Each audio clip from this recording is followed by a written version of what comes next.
आज मैं आपके लिए लेके आया हूँ कक्षा 12 के विद्यार्थियों के लिए पार्शियल फ्रैक्शन का इंटीग्रेशन कैसे करते हैं। बच्चों को बहुत दिक्कतें होती हैं कि पार्शियल फ्रैक्शन में वो काफ़ी समय लगा देते थे, तो मैं आपको आज एक शॉर्ट ट्रिक के माध्यम से इंटीग्रेशन में पार्शियल फ्रैक्शन कैसे लगाना है सिखाता हूँ। पहले मैं पूरा क्वेश्चन आपको करके दिखाऊंगा नॉर्मल मेथड से, फिर उसके बाद उसमें मैं आपको शॉर्ट ट्रिक लगा के दिखाऊंगा जो आप अपने अपने एग्जाम में अप्लाई करेंगे और जिससे अपना समय बचा सकते हैं। जितने भी तैयारी करने वाले बच्चे हैं वो भी अपना समय एग्जाम में इससे बचा सकते हैं। चलिए शुरू करते हैं। यहाँ दिया गया है हमारे पास integration of x upon x plus 1 और x प्लस 2। मुझे इसका तो पार्शियल फ्रैक्शन इसमें लगाना है। तो सबसे पहले मैं क्या करता हूं, सबसे पहले मैंने क्या किया कि एज पर rule a upon x plus 1 और b अपॉन एक्स प्लस 2। अब एलसीएम ले लिया। एलसीएम लेने के बाद और नीचे वाले टर्म जो है एक दूसरे से कैंसिल आउट हो जाएंगे। x प्लस 1 और x प्लस 2 ये आपस में कैंसिल आउट हो जाएंगे। ये इससे ये कैंसिल हो गया। अब आपका इक्वेशन बना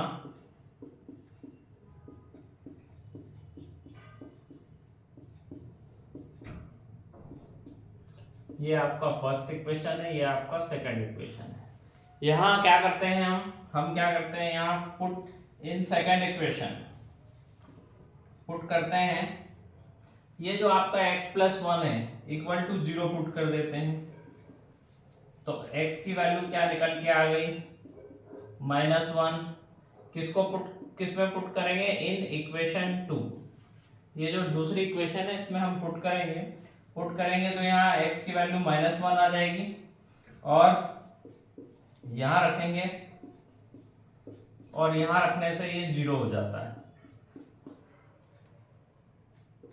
-1 2 -1 1 आएगा और b की वैल्यू 0 हो गई। So there is x a की वैल्यू जो आई वो आई आपकी -1 इसी तरह से।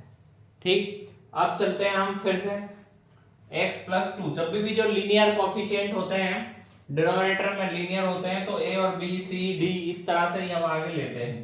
देखते हैं again x plus 2 equal to 0। Now x equal to -2 put in equation 2 में हम फिर से इसको रख रहे हैं। ये जो 2 इक्वेशन है हमारी इसमें, तो -2 आप यहाँ रखेंगे तो आपको जहां जहां x है उसकी जगह पे -2 लिखना है। a के साथ एक +2 एक -2 0 हो जाएगा। b के लिए -2 + 1 यहाँ आया -2 और ये 0 हो चुका है। और इसके लिए भी आ रहा है, b की वैल्यू क्या आ रही है आपकी -1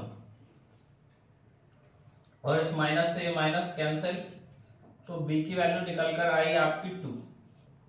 ये a और b की वैल्यू निकालना ही मेन इंपॉर्टेंट है इसमें। यहाँ a और b की वैल्यू आप डाल देंगे और फिर इंटीग्रेशन कर देंगे। तो ये तो पूरी मेथड हुई सॉल्व करने की। अब मैं आपको जो शॉर्ट ट्रिक के माध्यम से बताना चाह रहा हूं वो क्या है वो समझें जरा। मैं अब आपकी इसमें वैल्यू जो आई, a की वैल्यू कितनी है यहाँ पर -1 अपॉन x प्लस 1 है और b की वैल्यू जो आई है वो 2 अपॉन x प्लस 2 है। तो इस a और b की वैल्यू को हम डायरेक्ट भी निकाल सकते हैं। कैसे, वो शॉर्ट ट्रिक मैं आपको बताने जा रहा हूं। इंटीग्रेशन, अब इस क्वेश्चन का इंटीग्रेशन आपको करना है तो हम इसको इंटीग्रेट कर देंगे यहां dx लगा के। इंटीग्रेशन क्या होता है इसका होगा -log x प्लस 1, इसका होगा 2 log of modulus x plus 2 plus c। और फाइनल आंसर आपका लॉग की प्रॉपर्टी का यूज कर देंगे तो आप 2 ऊपर चले जाएगा, और x+2 जब भी किसी के ऊपर स्क्वायर लग जाता है तो उसके ऊपर मॉड लगाने की आवश्यकता नहीं होती है। इस तरह से ये आपका आंसर आया, पर ये प्रोसेस करने में आपको काफी समय लगा। अब मैं आपको बताना चाहूंगा कि शॉर्ट ट्रिक, क्या शॉर्ट ट्रिक है इसमें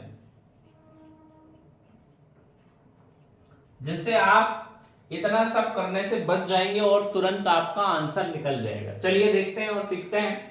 आप सिर्फ क्वेश्चन भर लिखा हमने लिखा है यहाँ x/(x+1) और x+2। अब आपको ये पता है कि भाई a की वैल्यू आना है और b की वैल्यू, 2 वैल्यूज आना है, तो दोनों वैल्यूज आना है, तो यहां मैंने इसके लिए लिख दिया इसको x+1 और इसको यहाँ x+2 लिख दिया।